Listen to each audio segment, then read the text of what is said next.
Greetings and salutations, everyone. My name is Andrew Kirchhoff, and welcome to my YouTube channel. Today, I'm going to be talking about my Week 4 hidden gems for the 2025 fantasy football season. Talking about players at a variety of different positions, players that you would be considering sleeper options going into this week, but I like to call them my hidden gems based on everyone's favorite cinematic universe. These are players that either first and foremost don't have a high rostership percentage or aren't being started in very many leagues because they have had poor performances as of late. But I truly do believe there's a lot of boom on the horizon going into this upcoming weekend's matchups. Now, before I get into talking about these players on an individual basis, again, there are timestamps down below. So if you want to hear my thoughts on a specific player, you can go ahead and travel down there. While you're down in the description, if you have not yet already, of course, be sure to subscribe to the channel as I'm making daily fantasy football content with the singular goal of trying to help you capture a 2025 fantasy football championship. At the end of today's episode, I'll be putting together a couple plays via Betr. Like I've gone ahead and shared before, I'll be partnering with Betr for the entirety of the season, not only to share plays and put my predictions to the test every single episode, but of course provide Sunday morning rankings. For those of you who sign up using code Andrew today,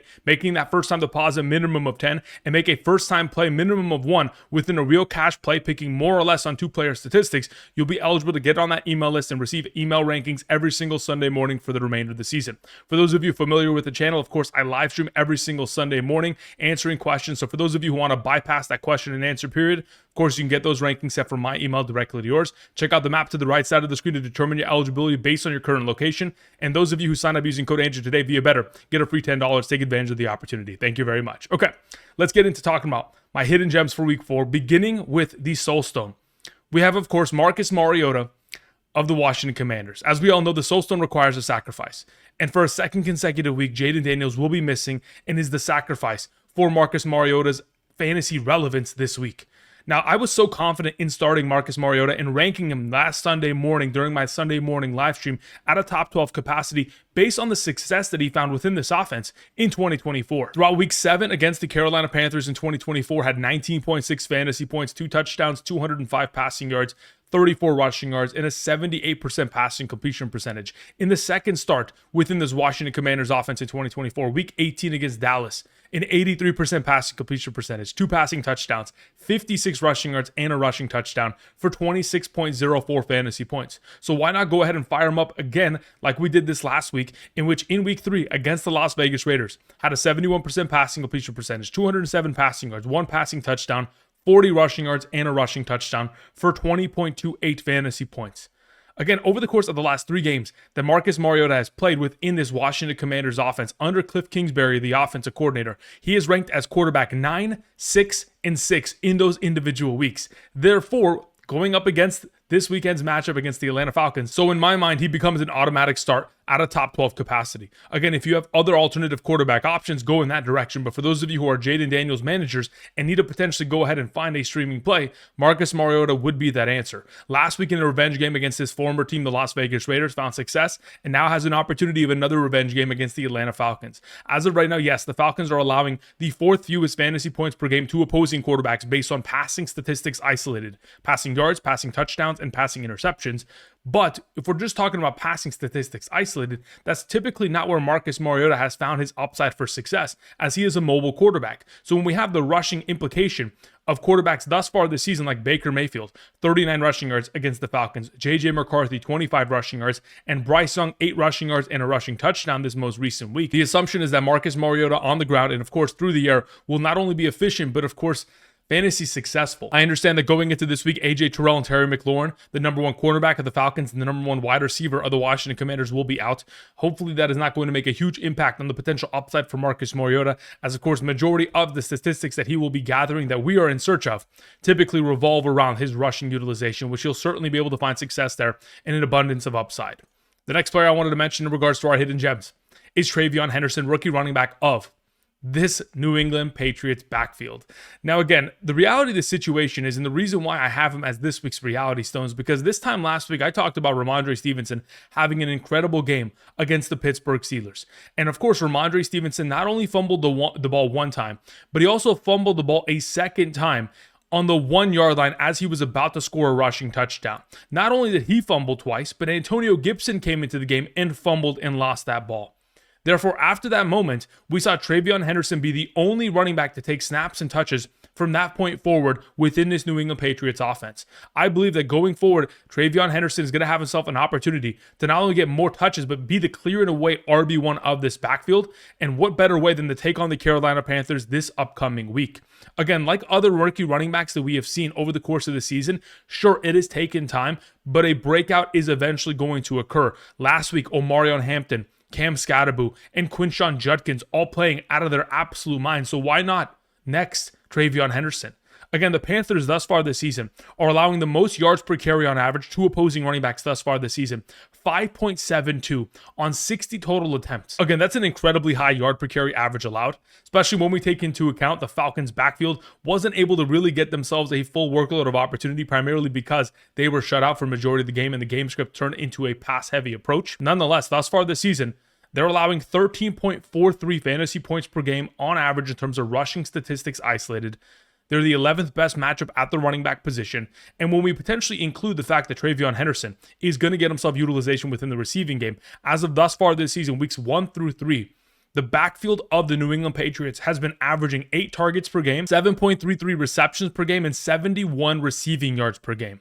The Panthers thus far this season have allowed 5 receptions per game to opposing running backs. So whether it's on the ground, through the air, TREVEYON Henderson is implicated for a lot of workload within this upcoming contest. As of right now, let this serve as a PSA. If you have an opportunity to buy low on TREVEYON Henderson, do this before this upcoming matchup against the Carolina Panthers, because once in fact he has this breakout performance, it'll be that much more difficult to not only trade for him, but potentially fantasy managers within your league, considering the kind of draft capital they utilize to draft him, will probably not show much interest in trading him for the upcoming weeks after a huge performance. All right, let's move on to the next hidden gem. We have another running back who I also want to go ahead and just make another PSA announcement here. If you have an opportunity to not only buy low on TREVEYON Henderson right now, but also buy low on BREECE Hall, this week's Power Stone, please go ahead and do yourself that favor.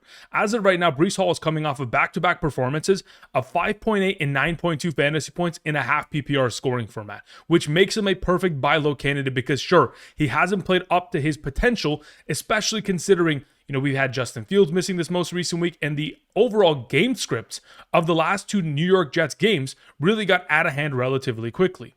But when we talk about week 1, 23 opportunities, 21 touches, and an incredible fantasy performance. Weeks 2 and 3 had 12 and 13 touches, primarily because in week 2 they were down 20-0 in the second quarter, and in week 3 they were down 20-6 at the end of the first half. So of course they were a pass-heavy approach in the second half and not really looking in the direction of BREECE Hall very often. Now, when you look at the upcoming schedule for the Jets, they have the Miami Dolphins this week, followed by the Dallas Cowboys, Denver Broncos, Carolina Panthers, and Cincinnati Bengals. All 5 of those defenses have allowed over 10 fantasy points per game on average via rushing statistics isolated thus far this season. Therefore, when we begin with the upcoming matchup against the Miami Dolphins, a team that is allowing 4.5 yards per carry on average to opposing running backs, thus far this season, 12.8 fantasy points per game from rushing statistics isolated. Thus far this season, the Colts running backs, 112 yards, New England, 91, and Buffalo, 121. If it wasn't for the fact that Daniel Jones in week 1 stole 2 rushing touchdowns and Drake May also scored a rushing touchdown in week 2, I mean, if those rushing touchdowns weren't stolen, and yes, there's always the possibility of Justin Fields being healthy this week, stealing his own rushing touchdown, but if it wasn't for that, technically the Miami Dolphins would have been giving up about 19 points per game on average off of rushing statistics isolated to opposing running backs. This is a far more advantageous matchup than the current numbers projected as. And when we take into account, not only have they struggled on the ground, but they've also struggled in terms of stopping receiving running backs. Thus far this season, the Dolphins have allowed 5 receptions per game to opposing running backs and 55 receiving yards per game. BREECE Hall thus far this season is number 9 amongst all running backs in terms of total targets. And as long as he continues to get those opportunities, my expectation is that the breakout is not only going to take place this week, but for the next 5 games. Like I've mentioned, they take on Miami, Dallas, Denver, Carolina, and Cincinnati. Very much so capable of winning at least 3, if not 4 of those games within the upcoming slate. And if the Jets can go back to being what they were in week 1 in these upcoming matchups, the sky's the limit for someone like BREECE Hall within this rushing attack. The next player I wanted to mention is JONNU Smith. Yeah, this is very much so a player that is a hidden gem, primarily because he hasn't done much for fantasy purposes thus far this season in comparison to where he was last year within this Miami Dolphins offense. But over the course of this season thus far, from weeks 1 and 2, in terms of his overall route participation percentage, ran 53% of the routes, 59% of the routes. In comparison to this most recent week in which he played and ran 84% of the routes, 21 total routes on Aaron Rodgers' 25 dropbacks. The Steelers have effectively phased out their wide receiver 3 and have made Jonnu Smith and, of course, Pat Freiermuth staples within their offense, running a lot of 12 personnel, but also utilizing Jonnu Smith as a slot receiving option.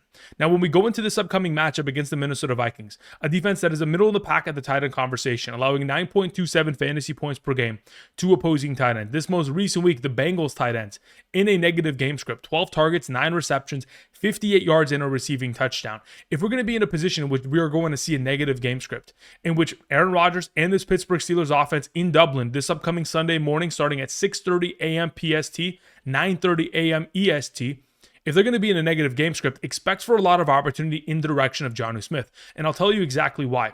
Arthur Smith, the offensive coordinator of the Pittsburgh Steelers, is very familiar with Brian Flores, the defensive coordinator of the Minnesota Vikings. They have had opportunities to take each other on twice in the last 5 seasons. Their most recent matchup being when Arthur Smith was the head coach of the Falcons, and of course Brian Flores was still the defensive coordinator of the Minnesota Vikings in 2023, Week 9. In that game, Jonnu Smith was a member of the Atlanta Falcons, and with Taylor Heineke at quarterback, they lost 28-31. And Jonnu Smith came away with 6 targets, 5 catches, 100 yards, and a touchdown against this Minnesota Vikings defense. And then the other time in which we saw Arthur Smith take on Brian Flores was back in 2021, still as the head coach of the Atlanta Falcons, but while Brian Flores was the head coach of the Miami Dolphins. They won 30-28. Kyle Pitts in that game, 8 targets, 7 grabs for 163 yards. Arthur Smith, when he takes on a Brian Flores-led defense, is always looking to get his tight ends heavily implicated for upside. This is why I feel so confident in suggesting Jonnu Smith as this week's Space Stone.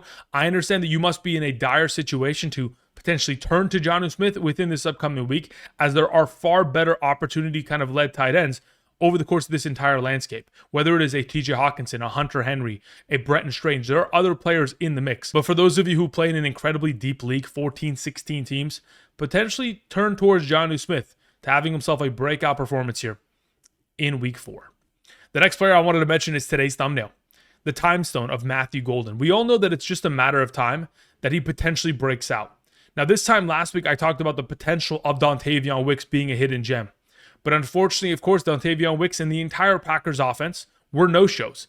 But nonetheless, I do anticipate the potential of Matthew Golden to be able to shine through and for me to correct my errors with suggesting Matthew Golden as this week's hidden gem. Now, in this most recent game against the Cleveland Browns, of course, this offense wasn't as effective, but we saw a lot of promising statistics from Matthew Golden. First and foremost, played a season-high 71% of the offensive snaps. Not only that, was able to contribute and ran 26 of the 31 routes that could have been eligibly ran in this most recent week, which is 84%, another season high for him.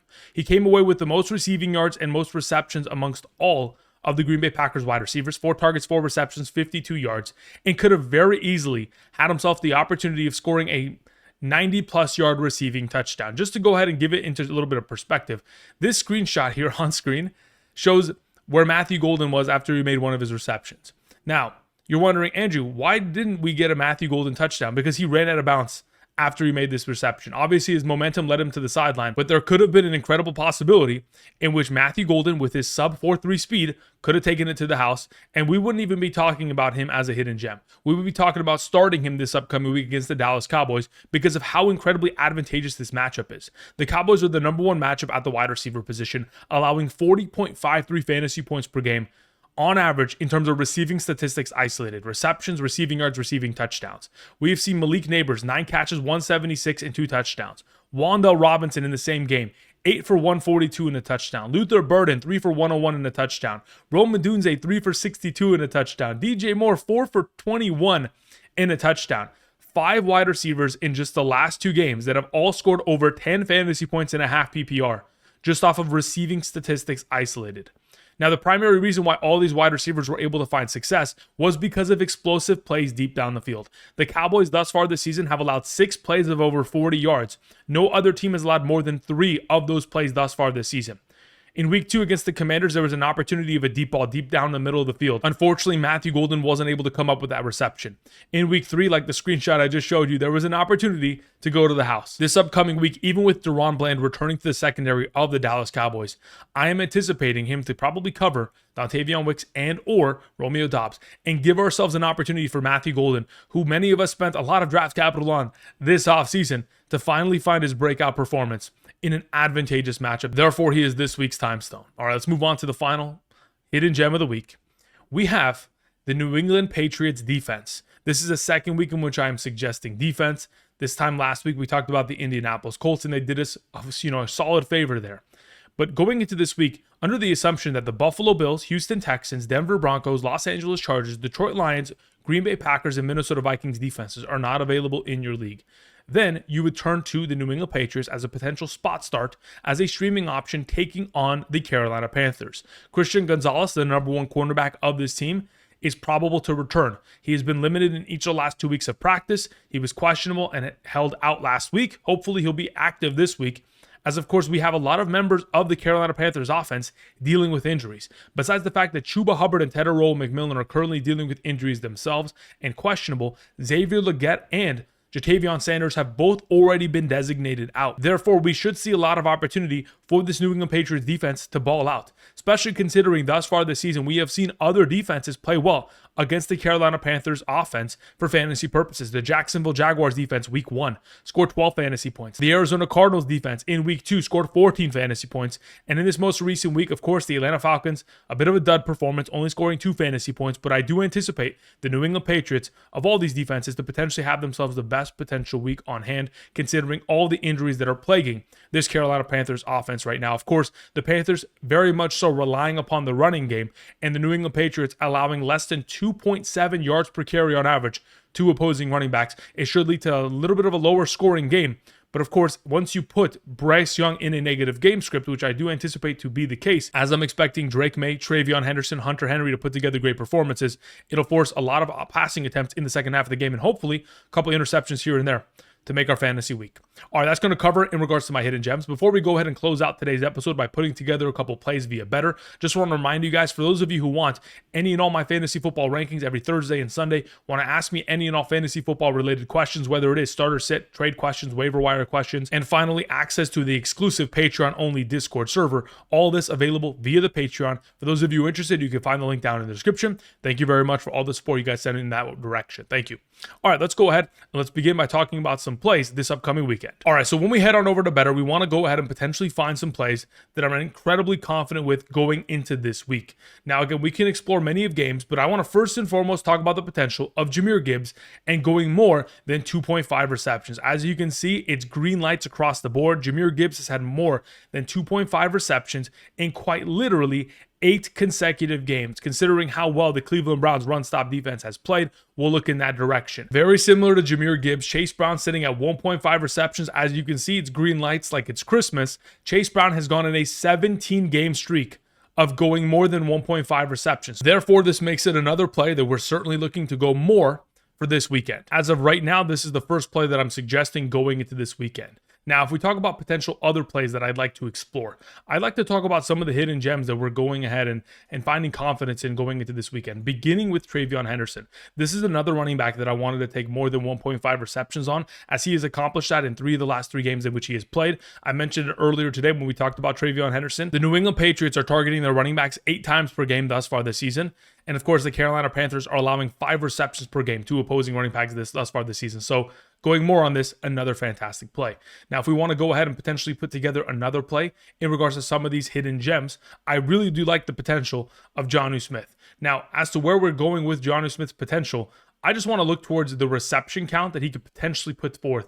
As of right now, you can go ahead and get it at 1.5 receptions. He has already accomplished that in 3 of the last 3 games. It's a very solid play in which I'm looking in that direction. The other play that we talked about in the thumbnail of today's episode, of course, being Matthew Golden. As of right now, 1.5 receptions. He has done that in 2 of the last 3, but if we're anticipating him to continue to get himself a lot of workload of opportunity, I think he's easily capable of getting 2 receptions, so we'll take more on that as well. Then if we continue on and we look in the direction of someone like perhaps Breece Hall, I would look in the direction of 39.5 rushing yards, 49.5 rushing yards. I think both of those numbers are very much so achievable this upcoming weekend for Breece Hall and his potential. So therefore, this would be the second play in which we're going with all the hidden gems that I've mentioned thus far today in regards to these 4 players, all of them primarily just going more on receptions and or, of course, Breece Hall looking in the rushing category. Now, to close out today's episode, I've got a couple more plays. I want to go ahead and let's begin by talking about someone within the receiving category at the running back position. Of course, it is Christian McCaffrey. The fact of the matter is he's gone for 88, 52, and 73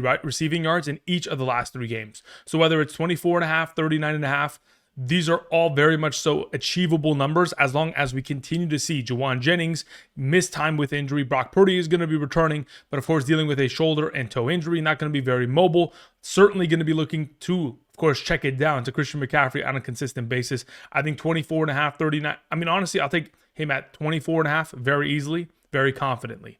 Another player that I wanted to go ahead and potentially pair him up with this weekend is a player that I consistently try to put together plays with. That is Devon Achane. On Monday night, Devon Achane and Breece Hall get to face off against one another. But as of right now, when we look at Devon Achane and his potential of 3.5 receptions, he has been able to accomplish this in 12 of the last 14 games he has played with Tua Tagovailoa healthy and under center. Therefore, I'll go ahead and take more on that, adding it to the Christian McCaffrey play. Now, another couple players that I wanted to add to the mix here are at the tight end position, specifically keying in on Tucker Kraft and his 2.5 receptions. Even though he did not accomplish it against the Detroit Lions, it was primarily because, again, they didn't throw the ball very much in that game either. Nonetheless, Tucker Kraft 2.5 receptions should always be an automatic, considering he should be the #1 receiving threat of that offense. The final player I wanted to mention is another tight end. It is Tyler Warren. His 2.5 receptions has been achieved every single game thus far this season, and this would be the final player that I'm theoretically suggesting this weekend. You can break it off into the running backs and the tight ends separately, but I like all 4 of these plays going into this upcoming weekend, and that's going to cover it for me today. Thank you everybody for watching. Be sure to go ahead and check out Betr, like I've mentioned before. If you use code Andrew, make that first time deposit minimum of 10, make that first time play within a real cash play minimum of 1. You'll go ahead and you'll be able to be eligible to get those rankings every single Sunday morning. Take advantage of the opportunity to get that free $10. And until next time, guys, I'll see you. Peace.